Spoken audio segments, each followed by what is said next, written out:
Hello everyone, my name is Kapil Singh and I welcome you all to our channel JK Alerts. पिछली video में हमने average का basic concept देखा था, ठीक है। इस वीडियो में और कुछ बेसिक कंसेप्ट हैं, पहले मैं आपको वो बता दूंगा एंड देन फिर हम क्वेश्चंस की तरफ बढ़ेंगे, ठीक है। तो वीडियो को स्टार्ट करते हैं। तो सबसे पहले मैं आपको एक बात बताना चाहता हूँ, ठीक है। बड़ी सिंपल सी बात है। वो बात क्या है कि जैसे सपोज करो कि आप पहले ऑड नंबर्स का सम निकालना चाहते हो, ठीक है। पहले ऑड नंबर्स का सम निकालना चाहते हो, फर्स्ट ऑड नंबर्स, ठीक है। मैं फर्स्ट ऑड नंबर्स की बात कर रहा हूँ, फर्स्ट एन ऑड नंबर्स, ठीक है। ले लेता हूँ मैं एन ऑड नंबर्स, ठीक है। कहने का मतलब ये हुआ कि जैसे 1 हो गया, 3 हो गया, 5 हो गया, 7 हो गया and so on up to N तक, ठीक है। इनका मैं सम निकालना चाहता हूं, तो उसका फॉर्मूला होता है एन का स्क्वायर, ठीक है। उसका फॉर्मूला होता है एन का स्क्वायर। एन मतलब जितने नंबर्स है उसका स्क्वायर कर दो, आपको पहले और नंबर्स का सम पता चल जाएगा, ठीक है। एग्जांपल देखते हैं, ठीक है। जैसे जैसे मैं क्या कहना चाहता हूं, जैसे मान लो कि मुझे पहले 3 और जो नंबर्स हैं उनका सम निकालना है।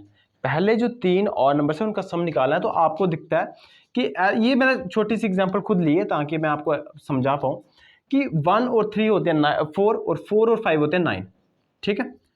ऐसे इनका जो सम है वो 9 आ रहा है, बट अगर मैं इस फॉर्मूला को यूज करूं तो कैसे निकालेंगे, कितनी टर्म्स है 1 2 3, तो 3 का स्क्वायर कितना होता है 9, ठीक है।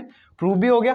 तो ये आपको याद रखना है, बड़ी सिंपल सी बात है। और अगर आपको पूछा जाए कि पहले एन और नंबर्स की एवरेज निकालो, तो आपको पता है एवरेज कैसे निकालते हैं। एवरेज निकालते हैं सम ऑफ नंबर्स, ठीक है। और सम ऑफ नंबर्स कितना है एन स्क्वायर, और डिवाइड किससे करते हैं, जितने नंबर्स हो, और जितने हायर नंबर कितने हैं एन, तो एन से डिवाइड कर दो। तो मतलब एवरेज पहले और नंबर्स की क्या होगी एन।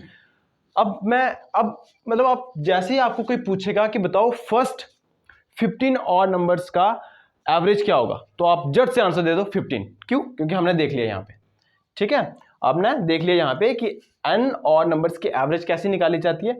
एवरेज तो निकाली जाती है sum of numbers upon total number of numbers. तो सम ऑफ नंबर्स कितना होता है एन स्क्वायर, क्योंकि हमने देखा अभी कि एन और नंबर्स का जो सम है वो होता है एन स्क्वायर। और डिवाइड किससे करते हैं टोटल नंबर्स, तो टोटल नंबर कितने एन, तो एन से डिवाइड कर देंगे, तो एन दो ऊपर एन का स्क्वायर और नीचे एन है, तो एन एक कट जाएगा, तो एवरेज आएगी एन। कहने का मतलब अगर आपको पूछा जाए कि पहले 100 और नंबर्स का एवरेज बताओ, तो क्या होगा 100। अगर पूछा जाए पहले 1000 और नंबर्स की एवरेज बताओ, तो क्या होगी 1000। तो बहुत सिंपल सी बात है, ये बहुत ज्यादा इंपॉर्टेंट है बट, ठीक है। अब इवन नंबर्स के बारे में देख लेते हैं, ठीक है। फर्स्ट एन इवन नंबर्स के बारे में देख लेते हैं,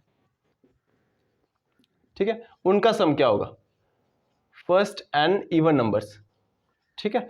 जैसे कहने का मतलब 2 4 6 and so on up to N, इनका होगा एन प्लस 1, ठीक है।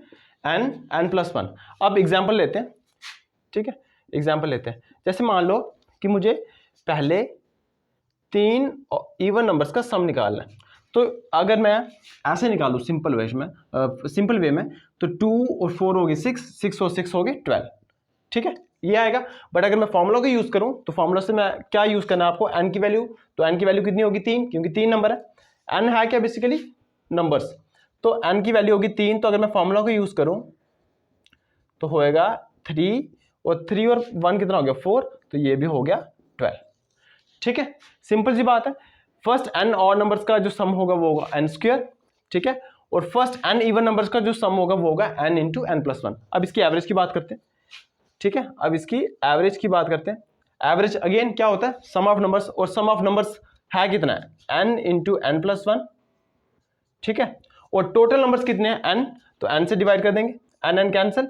तो मतलब इवन नंबर की जो एवरेज होती है वो एन प्लस 1 होती है। कहने का मतलब आपको पूछा जाए कि फर्स्ट 12 इवन नंबर्स का एवरेज निकालिए, तो क्या होगा 13। बस एन में 1 ऐड कर दीजिए 13, ठीक है। आप इधर से भी चेक कर सकते हैं, ठीक है। तो ये बहुत सिंपल सी बात है, आपको बात याद रखनी है, ठीक है। अब इसके बेसिस पे तो कुछ क्वेश्चंस प्रैक्टिस कर लेते हैं। अब ये क्वेश्चन जो मैंने लिखा हुआ है find the average of first 12 even numbers, क्या इसको सॉल्व करने की जरूरत है? नहीं है। क्यों? क्योंकि मैंने आपको बताया कि फर्स्ट इवन नंबर्स की अगर बात हो रही हो, ठीक है, तो उसका जो एवरेज निकाला जाता है वो कैसे निकाला जाता है कि जितने भी इवन नंबर से आपको बोला जाए उसमें 1 ऐड कर दो, ठीक है। सो इसका जो आंसर होगा वो होगा n+1, कहने का मतलब n यहाँ पे है 12 और 12+1 = 13, ठीक है। तो ऐसे क्वेश्चंस में आपको बस क्वेश्चन देखा और आंसर आपके दिमाग में, ठीक है। अगर आप क्रॉस चेक करना चाहते हो तो क्रॉस चेक भी कर सकते हो यार, ठीक है। जैसे सपोज करो अगर आपको ये चीज़ ना पता होती, ठीक है, तो आप क्या करते, पहले 12 इवन नंबर्स लिखते, ठीक है। चलो अगर 12 नंबर दिए हुए हैं तो आप लिख लेते, ठीक है, क्योंकि 12 ज़्यादा नंबर नहीं होते हैं तो आप लिख लेते। बट अगर बोला होता कि 220 इवन नंबर्स हैं, ठीक है, 2220 इवन नंबर्स हैं, फिर आप क्या करते, ठीक है, फिर तो आपको यही काम करना पड़ना था ना जो मैंने पहले बताया, ठीक है। चलो क्रॉस चेक कर लेते हैं। तो कितने नंबर से यहाँ पे दिए हुए हैं, 12 इवन नंबर्स हैं। तो पहला हो गया 2, 4, 6, 8, 10, 12, 14, 16, 18, 20, ठीक है, 22 और 24, ठीक है, हो गए। अब आपको पता है कि जब गैप बराबर बराबर का हो तो मैंने आपको बताया था कि आपको मिडिल मोस्ट जो टर्म्स होती हैं वो बताना है, ठीक है। तो आपको पता है 4 यहाँ से 5 और 1 2 1 2 3 4 5, 1 2 3 4 5, तो मिडिल मोस्ट कौन सी है, ये है ना। और मैंने आपको कहा था कि 12 और 14 के बीच वाली कौन सी टर्म है, वो है 13, तो 13 इसका एवरेज होगा, तो इसका भी तो आंसर 13 ही तो आया, ठीक है। तो इस क्वेश्चंस में आपको, इन क्वेश्चन में आपको ऐसा नहीं करना है, बस आपको ये चीज पता हो तो आप 2 सेकंड में आंसर दे देंगे। अब ये वाले क्वेश्चन को देखो, average of 5 consecutive odd number is 35, find the biggest number. ये क्वेश्चन आपको अभी क्लास 4th एग्जाम में भी पूछा गया था इसी तरह का, ठीक है। अच्छा, अब यहाँ पे वर्ड कंसेक्यूटिव यूज हुआ तो मैं इसका मतलब बता देता हूँ आपको। कंसेक्यूटिव का मतलब होता है लगातार। जैसे अगर कंसेक्यूटिव नंबर्स बोला होता, ठीक है, अगर कंसेक्यूटिव नंबर्स बोला होता सिर्फ, यहाँ पे तो ऑड वर्ड यूज हुआ है ना, तो अगर सिर्फ कंसेक्यूटिव नंबर बोला होता तो इसका मतलब होता कोई भी लगातार नंबर, 2 3 4 5 6 7 8 9, ये कंसेक्यूटिव नंबर्स हैं, ठीक है। 20 21 22 23 24 कंसेक्यूटिव नंबर्स हैं, 101 102 103 104 कंसेक्यूटिव नंबर्स हैं, ठीक है। बट यहाँ पे कंसेक्यूटिव ऑड नंबर बोला है, तो कंसेक्यूटिव ऑड नंबर कहने का मतलब 1 3 5 7 9 ये भी हो सकते हैं, 21 23 25 27 ये भी हो सकते हैं, 101 103 105 107 ये भी हो सकते हैं, ठीक है। तो ये हो गया कंसेक्यूटिव ऑड नंबर्स। और कंसेक्यूटिव इवन नंबर बोला होता तो इसका मतलब होता कि नंबर हो सकते हैं 2 4 6 8 10 ये भी हो सकते हैं, या 52 54 56 58 ये भी हो सकते हैं, तो कुछ भी हो सकते हैं। ये होता है कंसेक्यूटिव का मतलब, ठीक है। अब उसने बोला हुआ है कि 5 कंसेक्यूटिव ऑड नंबर्स हैं। अब हमें कैसे पता होगा कि वो ऑड नंबर्स हैं, वो कौन से ऑड नंबर की बात कर रहा है, कौन से 5 कंसेक्यूटिव ऑड नंबर की बात कर रहा है। वो कोई भी हो सकते हैं, बट उसने बोला है कि उनकी एवरेज जो है वो 35 है, ठीक है। तो आपको बड़ा नंबर बताना है। कल की वीडियो में मैंने आपको बताया था कि अगर किसी सीरीज में ऑड नंबर ऑफ टर्म्स हों, ठीक है, तो उसकी जो एवरेज होती है वो मिडिल मोस्ट वैल्यू होती है, जो मिडिल वाली टर्म होती है वही उसकी एवरेज होती है। तो आप देख सकते हैं कि उसने बोला हुआ है कि कंसेक्यूटिव 5 ऑड नंबर है, 5 ऑड नंबर है, कहने का मतलब उस सीरीज में कितने टर्म्स हैं, ऑड, है ना। और ऑड अगर टर्म्स होंगी किसी भी सीरीज में तो उसकी जो एवरेज होगी वो मिडिल वाली वैल्यू होगी।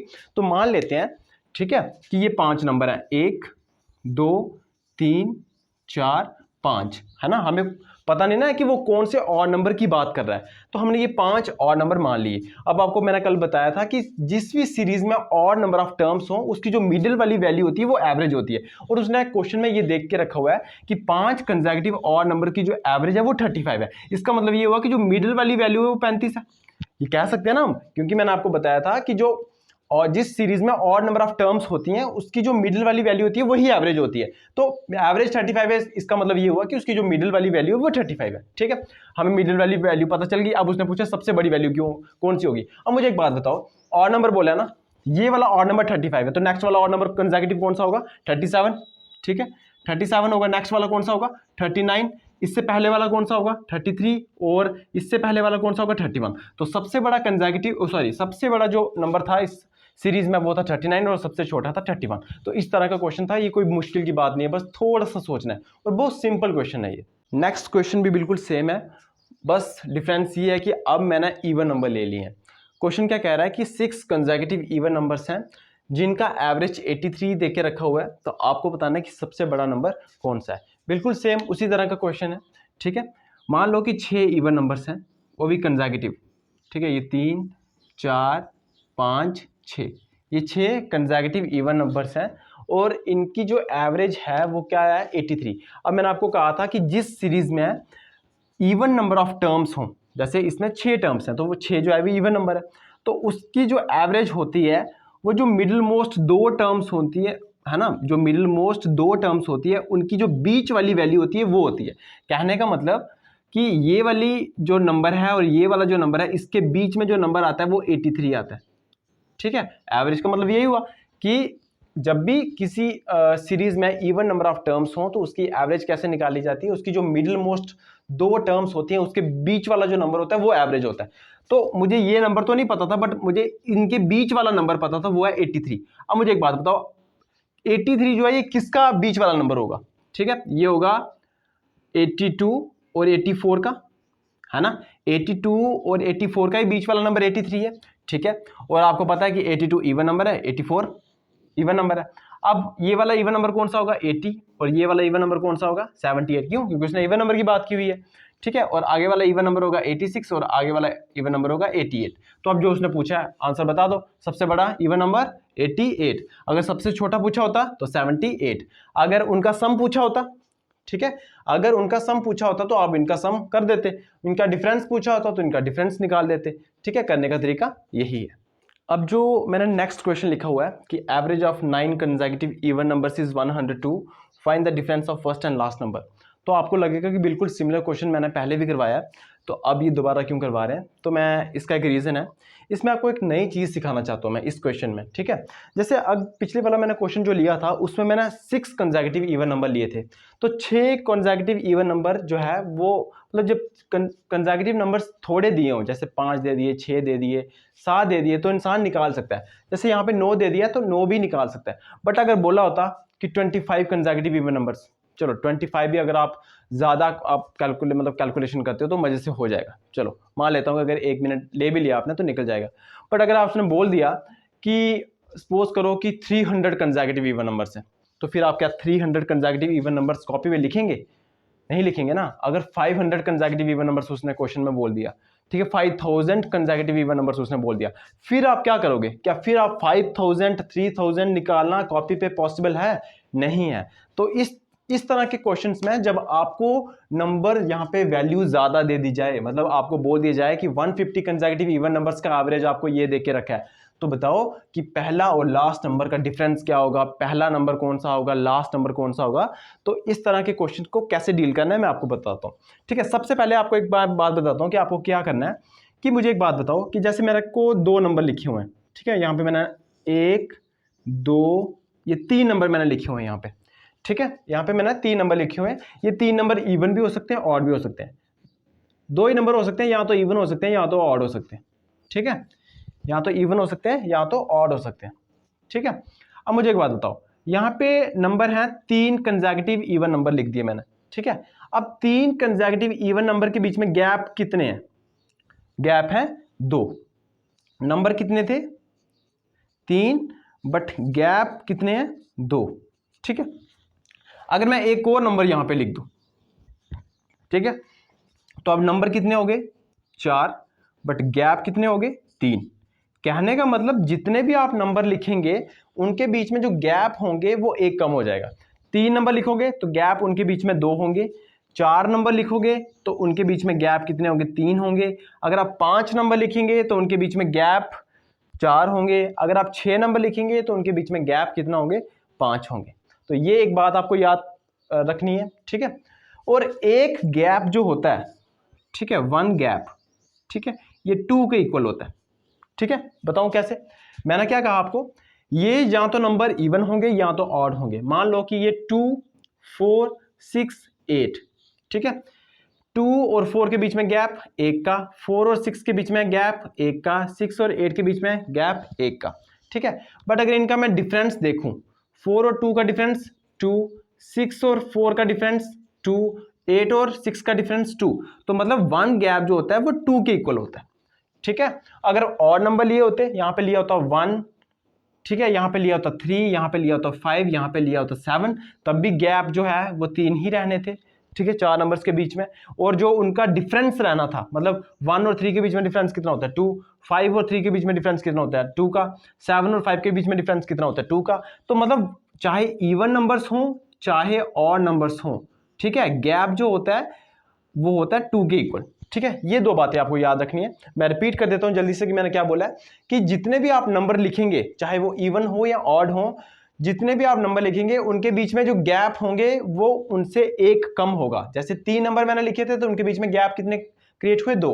अगर आप 4 नंबर लिखते हैं तो उनके बीच में गैप कितने होते हैं 3।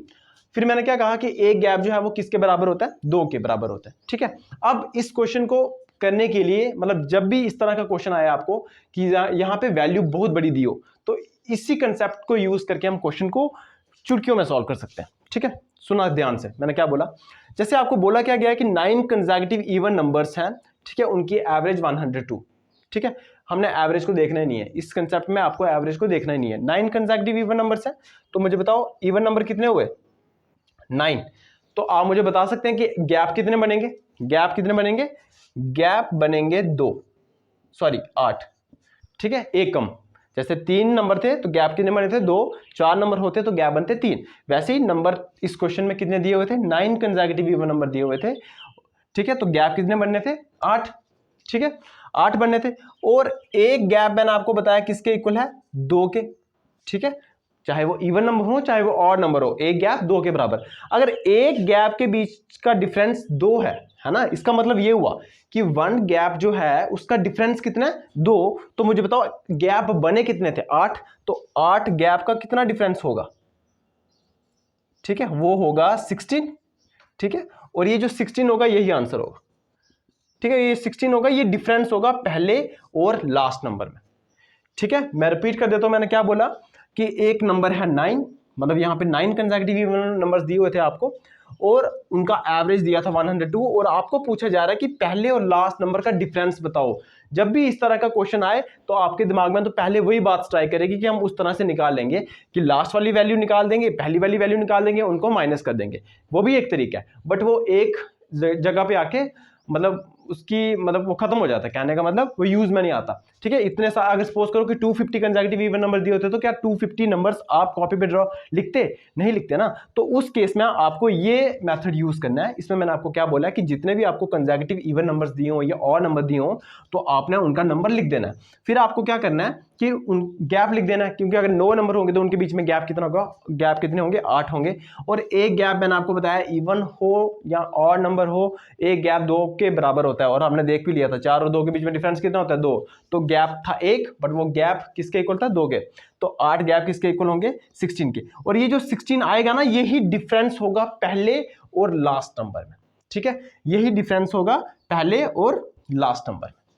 अब नेक्स्ट ये क्वेश्चन है कि average of 41 consecutive odd numbers is 49, find the largest number. ठीक है, अब देखो 41 कंसेक्यूटिव ऑड नंबर लिखना कॉपी पे मतलब टाइम कंज्यूमिंग है। ठीक है, ये अच्छी बात नहीं है, क्योंकि अब हमने जो पहले मेथड यूज किया है उसी मेथड को यूज करके हम, ठीक है, इसका लार्जेस्ट नंबर निकालेंगे। वो 41 ड्रॉ करके, मतलब 41 नंबर ड्रॉ करके फिर वो बीच वाली वैल्यू लिख के, ये अच्छा तरीका नहीं है। तो हम क्या करेंगे, देखो उसने क्या बोला हुआ है कि 41 कंसेक्यूटिव ऑड नंबर्स हैं, उनकी एवरेज कितनी है 49। तो मान लेते हैं, देखो एक तो उस सीरीज में कितने ऑड नंबर्स हैं 41।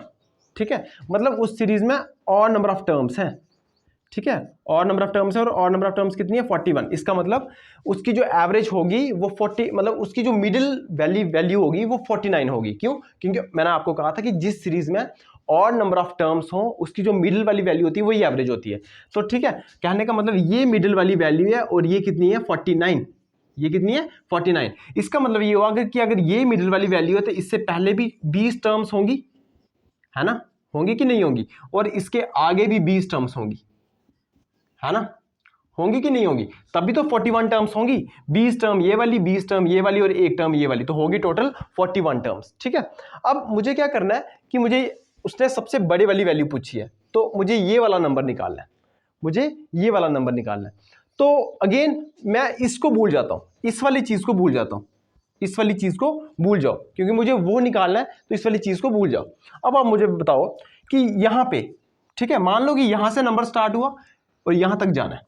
ठीक है, कितने नंबर्स हैं यहां 20, तो ये हो गए, और एक ये भी तो है है ना, तो 21 नंबर है, तो गैप कितने होंगे इनके बीच में, गैप होंगे 20, है ना, एक नंबर से एक कम होता है गैप, तो गैप होंगे 20। और मैंने आपको कहा था कि एक गैप किसके बराबर होता है, वो होता है 2 के बराबर, चाहे वो इवन नंबर हो चाहे वो ऑड नंबर हो, एक गैप जो है वो दो के बीच में, मतलब 2 के बराबर होता है। गैप का मतलब हो गया, मैंने आपको बताया था कि दो नंबर के बीच में डिफरेंस कितना है, 2। तो मुझे बताओ 20 गैप है, तो 20 गैप के बीच में कितना डिफरेंस होगा, वो होगा 40।